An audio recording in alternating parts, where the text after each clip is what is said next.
सहारनपुर पहुंचे किसान नेता राकेश टिकैत। विद्युत विभाग और गन्ने के भाव और भुगतान को लेकर कही बड़ी बात।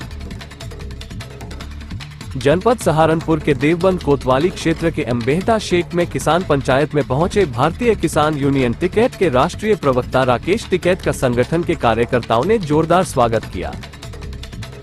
इस दौरान सदस्य व कार्यकर्ताओं ने उनका फूल मालाएं पहनाकर स्वागत किया।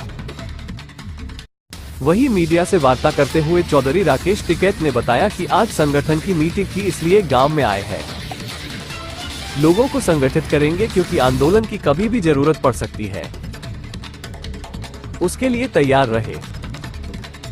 गन्ने का भाव अब तक नहीं बढ़ा है और विद्युत विभाग के लोगों ने बड़ा आतंक मचा रखा है, उसके लिए भी उच्चाधिकारियों से बातचीत की जा रही है।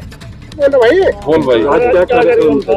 आज कार्यक्रम संगठन की मीटिंग है, गांव में यहाँ पे आए लोगों को संगठित करेंगे। आंदोलन की जरूरत पड़ सकती है कभी भी, उसके लिए तैयार रहे क्योंकि गन्ने का भाव नहीं बढ़ा। बिजली का तो लोगों का बड़ा आतंक है, चकबंदी का ये बड़ी समस्या है, बिजली वालों का भी बड़ा आतंक है। और एक दिन उन्होंने डीएपी पे भी जो कटता कम कर दिया उसके साइंटिस्टों से बात हुई थी, उसमें कहा कि जो कोटेड करा गया है सल्फर, उसका वो उतना ही काम करेगा। उसकी पूरी जांच हम कर लेंगे, 5 किलो कम करा, लेकिन वो अभी कोटेड आएगा, अभी आयरन कोटेड भी आना है, सारी चीजें आए। जिन चीजों की जिंक की, जिन चीज की जमीन में कमी है, वो उसी चीज से कोटेड करके वो दे रहे हैं। ये उनका कहना है कि 5 किलो कम जरूर है, लेकिन वो उससे ज्यादा ही काम करेगा। हम इससे साइंटिस्ट है जो हमारे भी लोग हैं, जिसकी पूरी जांच एक बार करना, तो फिर इसमें बयान देंगे। 22 जनवरी का निमंत्रण मिला जी? देखो, अगर निमंत्रण वहाँ की कमेटी के हाथ में होगा तो वह देगी, और अगर भाई बीजेपी के हाथ में होगा तो देने की नहीं। तो क्या आगे आगामी जो रूपरेखा आगे में ये है कि आंदोलन तो देश में होंगे।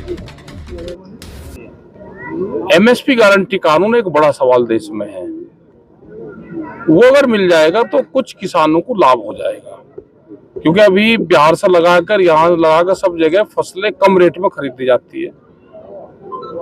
वो बड़ा सवाल है, बेरोजगारी का बड़ा इश्यू देश में रहेगा, क्योंकि अलग अलग क्षेत्रों में अलग अलग समस्या है, स्टेट वाइज समस्या है। जौन सी कांग्रेस गवर्नमेंट छत्तीसगढ़ में सरकार थी, जो हसदेव के जंगल थे वो भी उन्हीं जंगलों को काट रही थी, वो भी अडानी को वो दे रही थी। उनकी सरकार चली गई, बीजेपी आई, सबसे पहला काम हसदेव के जंगल जिसमें हाथी और जानवर रहते हैं, उन जंगलों को काटने का काम कर रही है। आदिवासी मुख्यमंत्री बना के आदिवासी को उजाड़ने का काम कर रही। तो सरकारों की पॉलिसी, अब ये पता चलेगा कि किसी भी पार्टी की पॉलिसी उसकी अपनी नहीं है, उद्योगपति ही देश को चला रहे हैं। ये छत्तीसगढ़ से बिल्कुल साबित होता है। बयान आया है, उन्होंने कहा है, मुस्लिमों से अपील की है कि 20 जनवरी से लेकर 26 जनवरी तक यात्रा ना करें। इसको आप क्या मानते हैं, उनका बयान कहाँ तक सही है?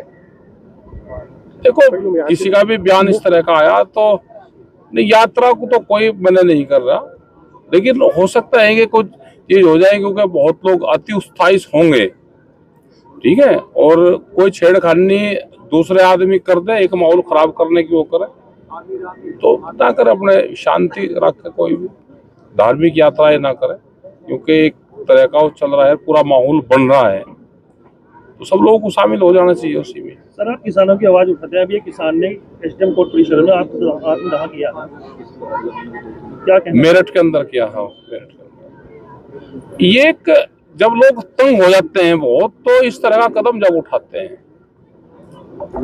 अधिकारी को जो एप्लीकेशन आती है उस पर काम करना चाहिए। सरकार भी पूरी सख्त हो रही, किसी ने किसी की जमीन दबा रखी।